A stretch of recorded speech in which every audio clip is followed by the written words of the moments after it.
L'histoire de l'évangélisation à travers les siècles témoigne que les grands missionnaires ont été de grands priants, plus spécifiquement d'authentiques adorateurs de l'Eucharistie. En effet, l'Eucharistie est la source et le sommet de toute vie chrétienne, nous dit Lumen Gentium. La source et le sommet de toute l'évangélisation, précise Presbyterorum Ordinis. L'Eucharistie n'est pas seulement source et sommet de la vie de l'Église, elle est aussi source et sommet de la mission de l'Église.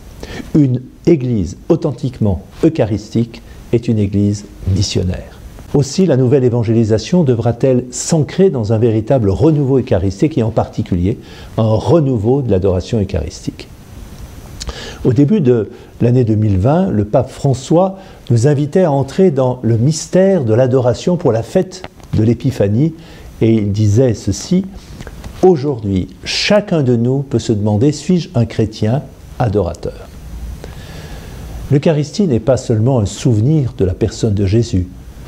Grâce à elle, Jésus continue de se donner à nous, non pas de façon symbolique, mais réellement, substantiellement présent.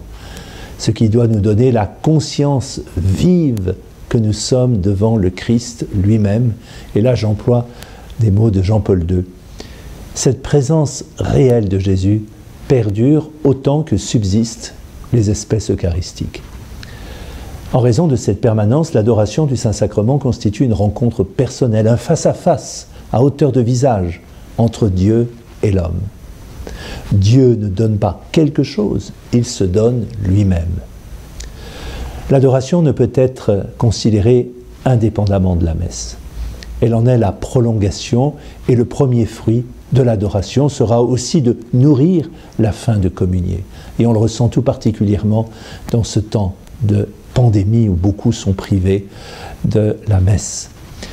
Comme l'écrivait saint Augustin au IVe siècle, que personne ne mange cette chair sans d'abord l'adorer. Nous pécherions si nous ne l'adorions pas. Ainsi, l'adoration intensifie les fruits de l'Eucharistie en prolongeant le temps de la communion, l'union à Dieu et en même temps l'unité entre frères et sœurs. Oui, l'adoration fait grandir la communion au sein de l'Église, entre tous ceux qui se relaient devant le Saint-Sacrement exposé, qui s'unissent à Jésus, Eucharistie, pour rentrer, comme le disait l'apôtre Paul, dans les sentiments qui étaient dans le Christ Jésus, spécialement à l'heure de sa passion où il a donné sa vie pour le salut du monde. Je soulignerai 4 dimensions dans l'adoration eucharistique. D'abord, l'adoration eucharistique nous plonge dans un silence, ce que j'appellerais le silence eucharistique. Notre monde contemporain, nous le savons, est saturé de bruit. Les voitures, l'agitation continue, les espaces professionnels partagés, la cacophonie des villes. Nous ne pouvons pas échapper à ce bruit continu. Ce bruit s'impose partout, jusque dans les foyers où les téléphones portables sonnent continuellement et où il est presque impossible de s'isoler du bruit environnant. Face à ce bruit, Dieu se fait silence. Parole vivante et éternelle, Dieu se fait pourtant silence en s'incarnant dans l'enfant Jésus. Cet enfant qui reste silencieux à Nazareth pendant 30 ans.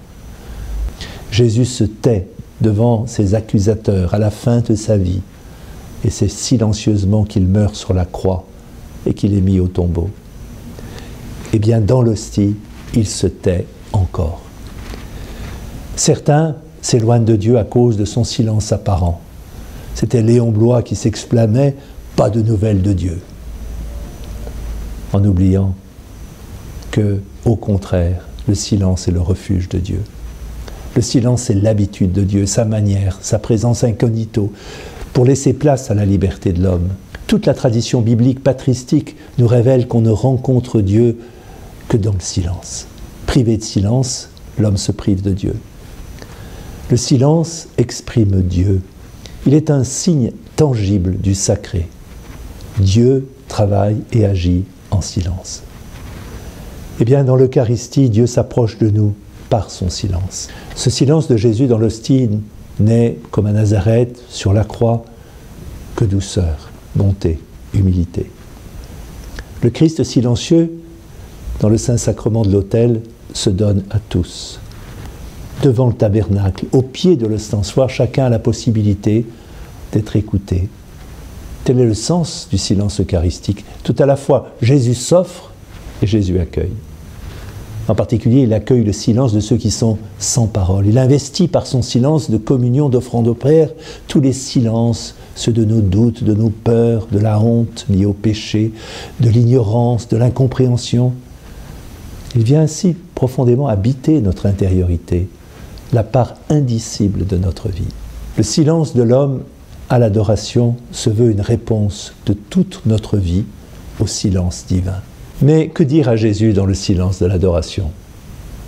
L'adoration commence par un geste silencieux du corps qui se met à genoux, se prosterne en signe de dépendance.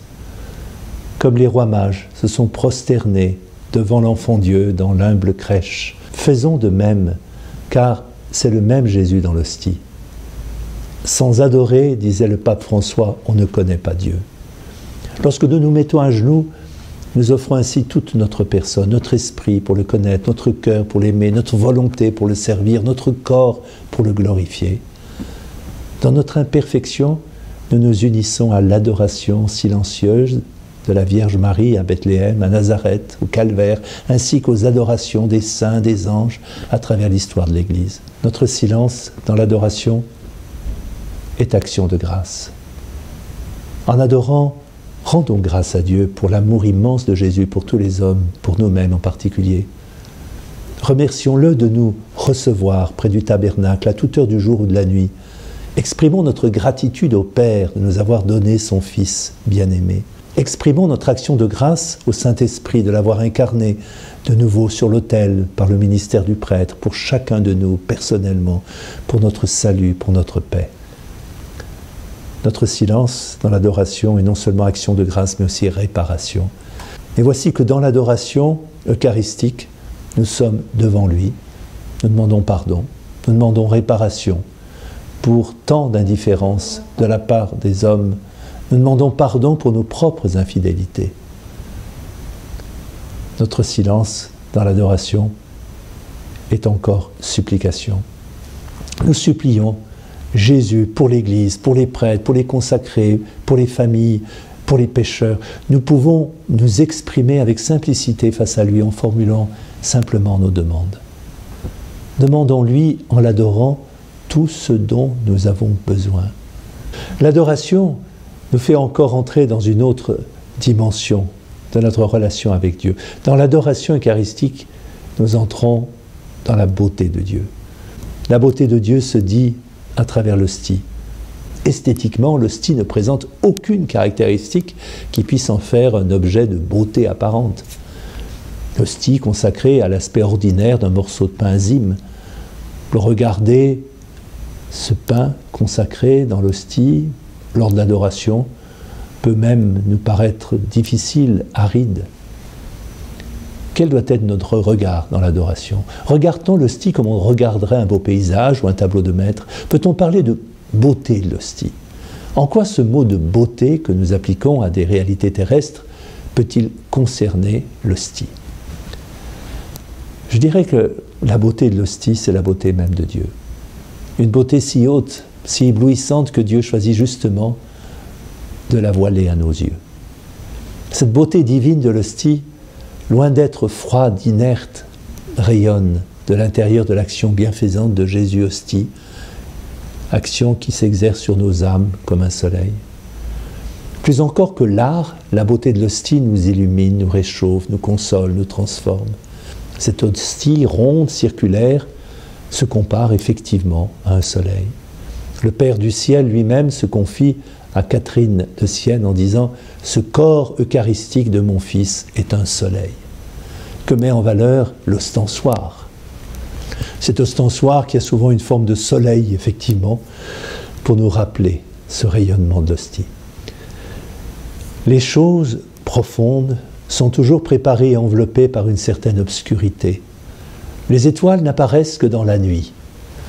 C'était Gustave Thibon, dans l'échelle de Jacob, qui nous redisait cette vérité profonde. Dans le livre d'Isaïe, il est ce verset 15 du chapitre 45, où il est dit que, en vérité, Seigneur, tu es un soleil qui se cache. L'adoration éprouve cette vérité. C'est la nuit pour nos sens. Nos yeux ne voient pas de soleil, mais une simple hostie corruptible. Et pourtant, quelle profondeur, quelle présence que celle du soleil. Paradoxalement, l'éclat du soleil apparaît voilé dans l'Eucharistie. C'est un cache-cache entre Dieu et l'homme, dans lequel se niche la foi. Ce qui est montré contient une ombre, comme son revers. Le regard cache une fin de pénétrer plus profond, plus avant le mystère, comme le trésor caché dans le champ dont nous parle l'évangile de Matthieu. Ce voilement, c'est le propre de l'amour. La beauté de Dieu est dans son amour, c'est-à-dire dans le don qu'il fait de lui-même. Et le propre de l'amour est de se donner jusqu'à disparaître à nos yeux. Dieu qui est la beauté éclatante, suprême, plus grande que toutes les beautés terrestres, pourtant il se voile, il cache sa lumière dans le pain sans levain de l'hostie afin d'arriver jusqu'à nous, de ne pas nous écraser de sa splendeur. Si nous voyions la beauté de Dieu, nous serions ensorcelés par elle. Elle nous priverait de liberté de le choisir. La beauté extérieure que l'on perçoit de Dieu se présente à nous comme un appât pour nous attirer, nous élever vers sa beauté incréée. Elle n'est, cette beauté, qu'épiphanique, à peine esquissée. La clarté perçue renvoie à une source lumineuse qui lui est supérieure. Si le spectateur s'arrête à l'image, s'il la retient en se fixant sur elle, il en devient idolâtre, otage. L'image met en chemin, elle fait signe vers un au-delà d'elle-même, et puis elle s'efface dans le mystère qu'elle ébauche. Je pense à l'épisode de la révélation à Moïse du Seigneur dans le livre de l'Exode. « Je ferai passer devant toi, dit le Seigneur à Moïse, toute ma beauté, mais tu ne peux pas voir ma face. Tu ne peux pas voir ma face. » Tel est le sens de la présence réelle de Jésus cachée dans l'hostie. Porté par l'ostensoir, l'hostie se présente sous la modicité, l'austérité d'un pain sans levain. Elle nous fait passer du sensible au mystère, du pain à la présence réelle de Jésus dans l'Eucharistie. Dans l'histoire du salut, Dieu a toujours emprunté ce chemin paradoxal du voilement. La pédagogie de Dieu avec les hommes est faite de théophanies successives, de manifestations entre lesquelles il semble comme disparaître. Je pense par exemple à la nuée dans le désert, qui signale à Israël la gloire de Dieu en même temps qu'elle la couvre. Aubaine pour nos yeux et pour notre quête, le voilement de la réalité de Dieu sous les apparences de l'hostie constitue comme une allumette du désir de le mieux connaître. Et la foi nous permet d'assumer ce paradoxe. Le besoin que nous éprouvons de fermer les yeux en adorant exprime cette incapacité fondamentale. À partir de l'exhibition de ce morceau de pain, notre incapacité d'en saisir le mystère, ainsi que la nécessité de s'abaisser face à la réverbération du soleil de Dieu que met en exergue l'ostensoir enluminé. Oui, l'adoration du Saint-Sacrement nous prépare à la vision béatifiante de Dieu au terme de l'histoire, dont chaque prière offre ici-bas l'avant-goût. Cet effacement de Jésus sous les apparences du pain est une beauté plus grande encore qu'une beauté qui apparaîtrait éclatante, écrasante, sidérante. Je dirais que c'est la beauté de l'humilité. J'ai cherché celui que mon cœur aime et ne l'ai point trouvé, chante le cantique des cantiques. Ainsi le bien-aimé se dérobe à notre vue par amour pour mieux nous attirer à lui. Au Saint-Sacrement, nous ne voyons qu'une pauvreté infinie. Jésus s'emprisonne dans l'hostie. Il s'y réduit au point que, si petit que soit le fragment d'hostie, il y est encore tout entier. C'est ce que disait saint Pierre Julien Aymar en parlant de Jésus présent dans l'Eucharistie. Jésus cache sa gloire pour ne pas nous éblouir, pour ne pas nous aveugler. Il voile sa majesté pour que nous osions aller vers lui, que nous osions lui parler comme un ami à un ami. Il ligote en quelque sorte sa puissance pour ne pas nous effrayer. Il ne nous montre pas la perfection de ses vertus pour ne pas nous décourager. Il se cache pour se rendre proche de nous. Il ne laisse entreapercevoir que sa bonté qui s'échappe de l'hostie comme les rayons du soleil à travers un nuage léger. En retour, dans l'adoration du Saint-Sacrement, nous sommes aussi regardés. Comme Jésus a dévisagé le jeune homme riche, Alors Jésus fixa sur lui son regard et il l'aima. C'est ce que nous rapporte Marc au chapitre 10 de l'Évangile. Le regard de Jésus posé sur nous brûle le péché qui habite nos cœurs au feu de sa miséricorde.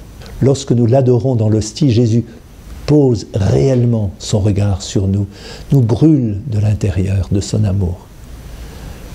Dans l'adoration, nous ne sommes pas cantonnés au rôle de spectateurs, mais nous sommes, si notre cœur y est disposé, transformés. La rencontre avec Jésus dans le Saint-Sacrement ne nous laisse pas indifférents. Pensons à toutes ces rencontres de Jésus avec Zachée, Marie-Madeleine, la Samaritaine, dont la vie a changé au contact de Jésus. De même le bouleversement que provoque le regard de Jésus posé sur Matthieu, un regard qui le saisit à sa table de percepteur d'impôts et l'en arrache. Là où Jésus est présent, notamment dans l'hostie, il n'est pas possible que rien ne change.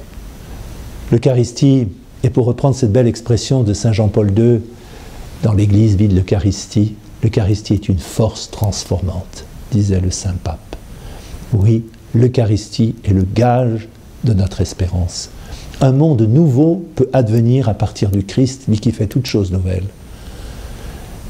Si Dieu est capable de changer le pain en son corps, nous qui consommons ce corps, il nous change et nous transforme de l'intérieur. Troisième dimension de l'Eucharistie et de l'adoration eucharistique, c'est que celle-ci est un temps pour Dieu. C'était Paul Tillich qui disait que le peuple chrétien, c'est le peuple du temps.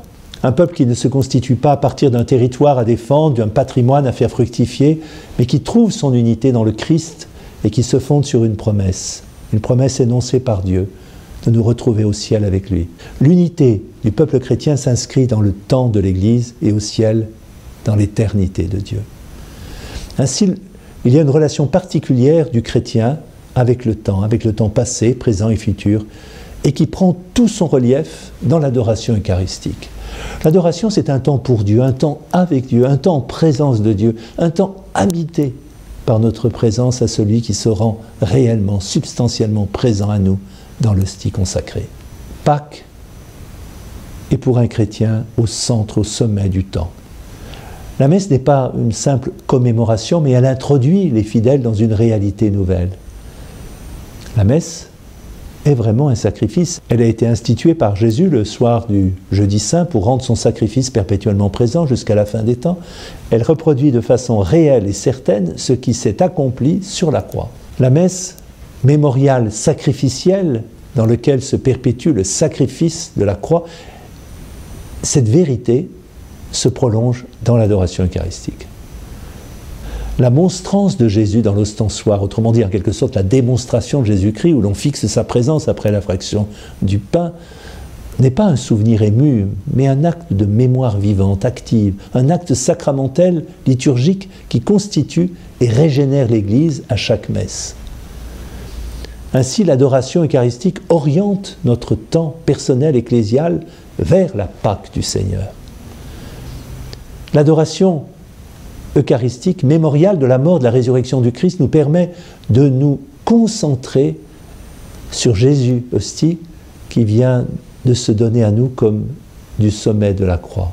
Ils lèveront les yeux vers celui qu'ils ont transpercé, disait le prophète Zacharie. Quand nous levons les yeux sur l'hostie, nous contemplons celui que nous avons transpercé par nos fautes, par notre indifférence à son égard, par notre manque d'amour envers lui, envers notre prochain. L'adoration nous rend contemporains du Christ. C'est ce que disait Kierkegaard. Le temps présent constitue toujours un temps de grâce, donné par Dieu pour nous parfaire. L'homme n'a pas reçu d'emblée sa fin, sa perfection. Il a besoin de temps pour croître vers la perfection. Dieu a modelé l'homme en vue d'une croissance et d'une fécondité. C'est ce que rappelait saint Irénée de Lyon. Nous avons besoin de durer pour produire du fruit, pour déployer, faire croître notre vie spirituelle. Le chapitre 13 de l'évangile de saint Matthieu compare notre vie spirituelle à une graine semée dans la bonne terre, ou dans un sol pierreux, ou dans les ronces. L'adoration eucharistique constitue le terreau par excellence de cette nécessaire lenteur de la croissance spirituelle. Pour croître, il faut se nourrir. On dit souvent, ce n'est pas en tirant sur l'herbe qu'elle pousse. L'adoration, ainsi que la communion spirituelle, sacramentelle, nous nourrit de la vie même de Dieu. Jésus, par l'hostie, opère en nous une transformation intérieure qui requiert du temps, de la temporalité, pour nous débarrasser de nos vices, nous éloigner du péché, des occasions de chute, acquérir les vertus. Et il ne faut donc pas être pressé dans l'approche de ce mystère, même si nous le désirons ardemment. L'adoration eucharistique nous guérit de la boulimie, de l'éphémère, de l'immédiat, en nous convoquant à cette fidélité. Elle est un temps gratuit, elle n'a aucune dimension mercantile, pressée. Comme on dit, le temps, c'est de l'argent. C'est pas ça dans l'Eucharistie, c'est pas ça dans l'adoration. Dans l'adoration, j'offre mon présent, un présent avec l'imprévu de Dieu, dédié à sa providence. Le présent du chrétien se nourrit surtout et particulièrement dans l'adoration de la présence actuelle, réelle de Dieu. C'était le saint curé d'Ars qui brandissait l'hostie en disant « Il est là, il est là !» De l'éternité divine surgit chaque instant. Cette éternité n'est pas une durée indéterminée, mais une source sans cesse jaillissante où chaque instant participe de cette éternité qui advient instant après instant. Et chaque instant passé avec Jésus hostie nous introduit dans cette éternité de l'amour de Dieu qui se livre totalement à nous dès maintenant. J'allais dire en goutte à goutte. Thérèse d'Avila disait « Qui à l'instant présent à Dieu ».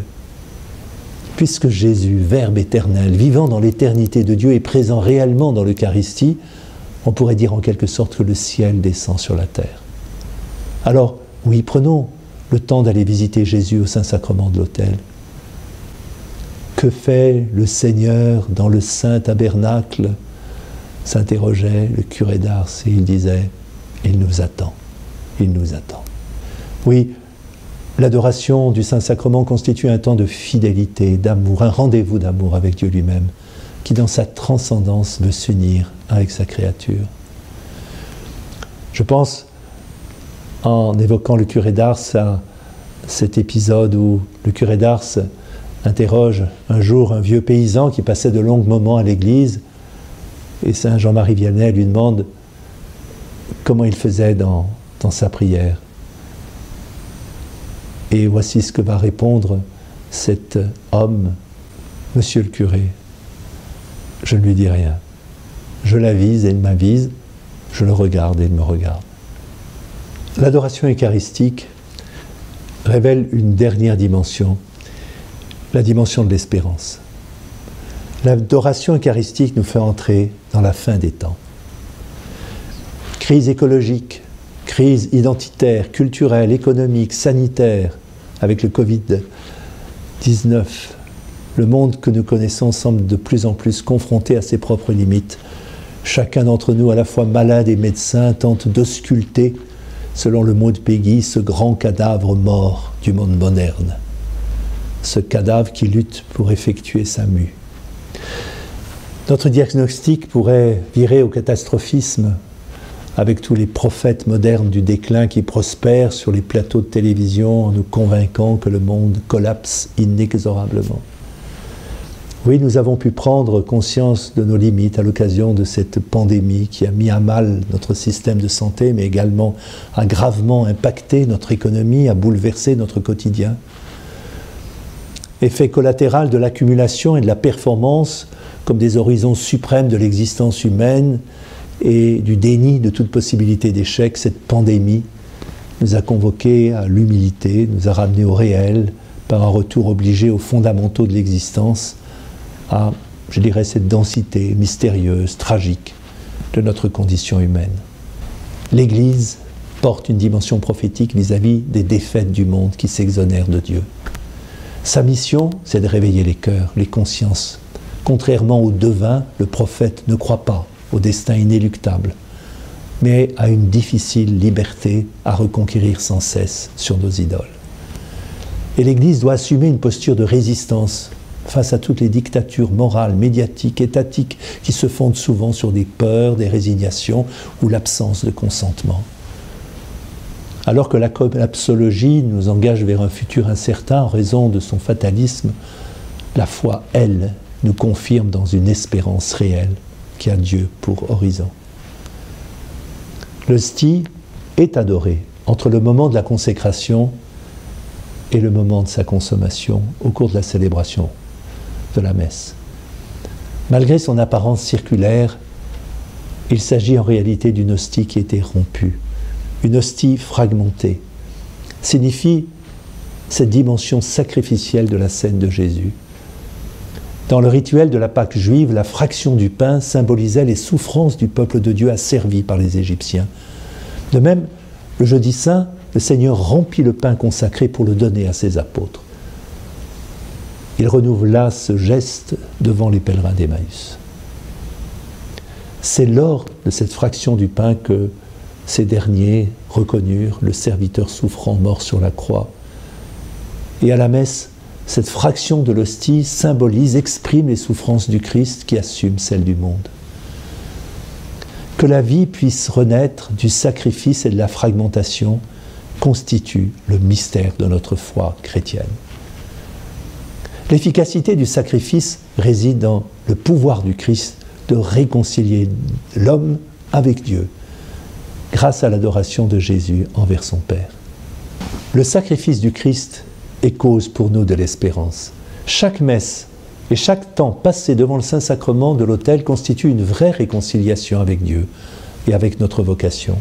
La crise actuelle dévoile notre attente d'être réunifiés, réconciliés en nous-mêmes. Et l'adoration va le faire par le sang de l'agneau, à travers cette hostie fragmentée que nous contemplons.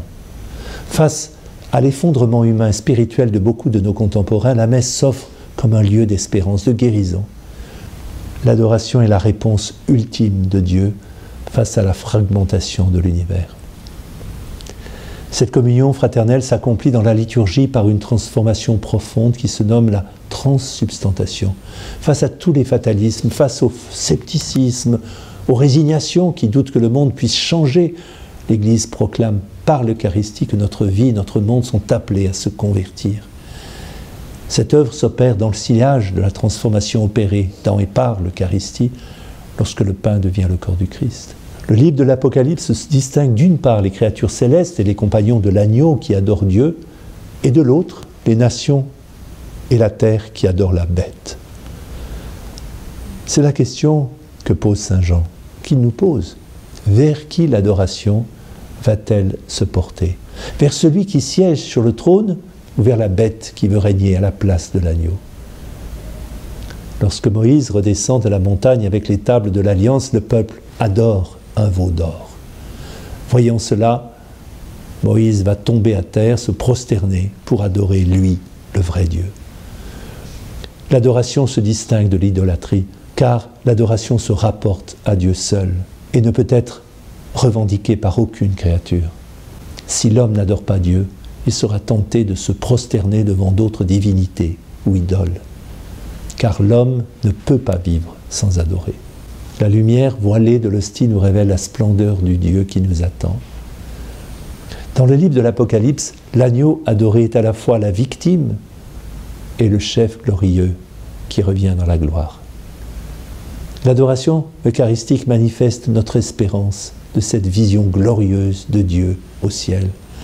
L'attente de la venue intime du Christ en l'âme dans l'adoration nous prépare à la venue glorieuse du Seigneur à la fin des temps.